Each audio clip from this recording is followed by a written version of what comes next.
Hi, thank you so much for coming. I would like to go through the FAUN with you. It's one of those most beautiful pieces that you can practice many techniques with this beautiful work.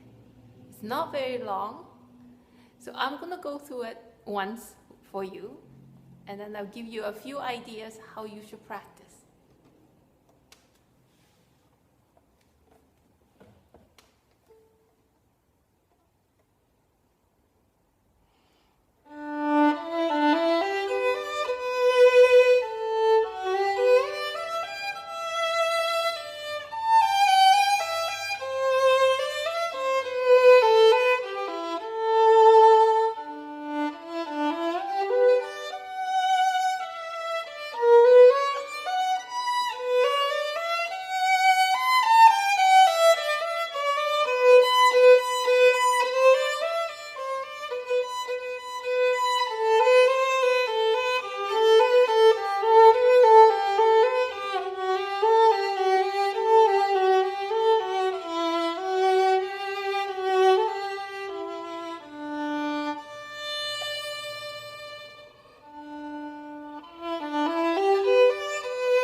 There are three large sections of technique that you can always think of, but unsure really, even in my mind, which one should come first.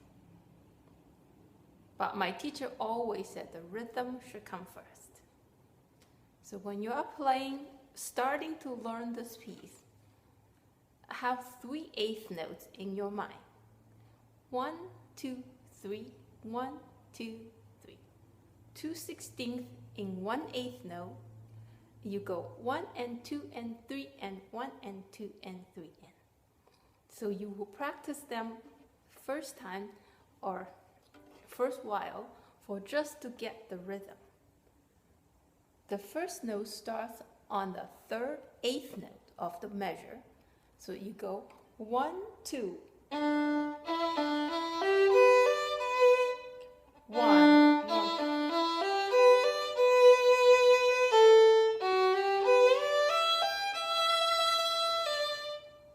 And I am trying to not for the rhythm, but of course when you play, you try not to count by your bow.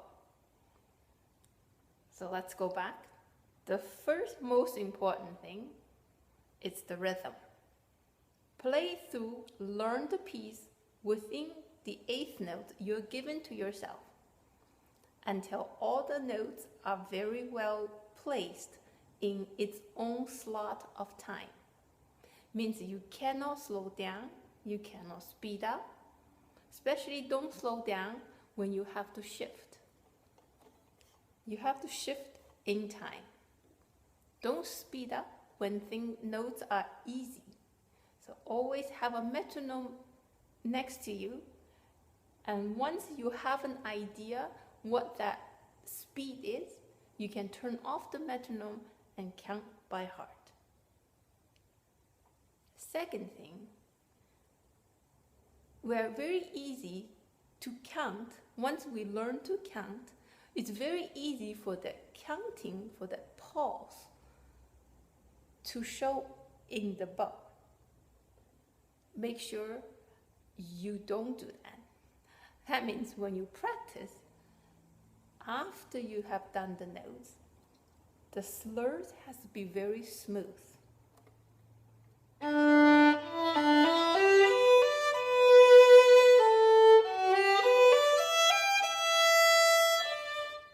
You are playing.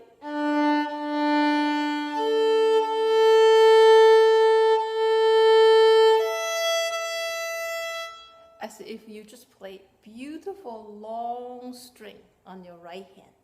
Imagine the left hand it's a beautiful necklace. Imagine the left hand are the pearls and the right hand is very smooth thread. And that's what you're trying to play on the right hand, especially when it comes to string crossing, meaning you're going from a D string onto A string. You don't have a feel of a clunk. All right, so there's no kink, no fold in your thread. Very first measure, once again, you are playing. Now this measure, you see how you're going over to A string? Just make sure that that is anticipated, means you look forward to A string. That way your right hand will lean towards it and will make that string crossing very, very smooth. All right, you see how a circle, every little timing, you are in an angle towards the next string. You are already anticipating.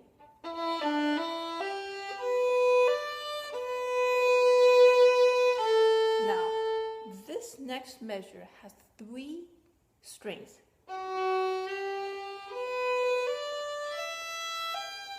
You're going from 1, 2, 1, 2, 1, 2. So 2 notes per string. Make sure that is also your right hand, your elbow is measured and going down like elevator, very smoothly. And do that throughout the whole piece. Listen very carefully, very keenly for string crossing. And build good habit of always brush your down bows and up bows. And when you work on the bowing, it can be a lot slower and give you time to think. The last one is I have changed the bowing for this piece. Starting the last beat, the first measure, the last beat of the first note, down bow. So the first note being down bow, 1, 2, and then you have a crescendo, a decrescendo. Use up bow on the crescendo and use down bow on the decrescendo. Right?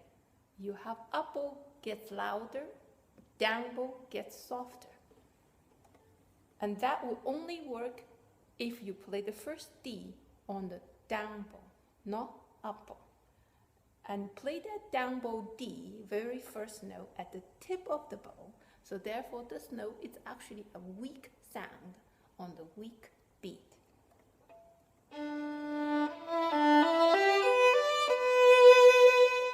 Release.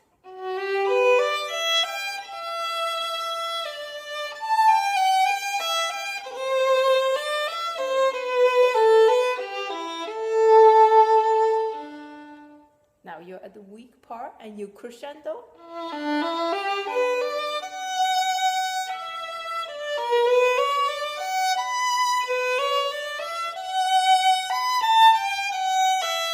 And this is where I change the bowing.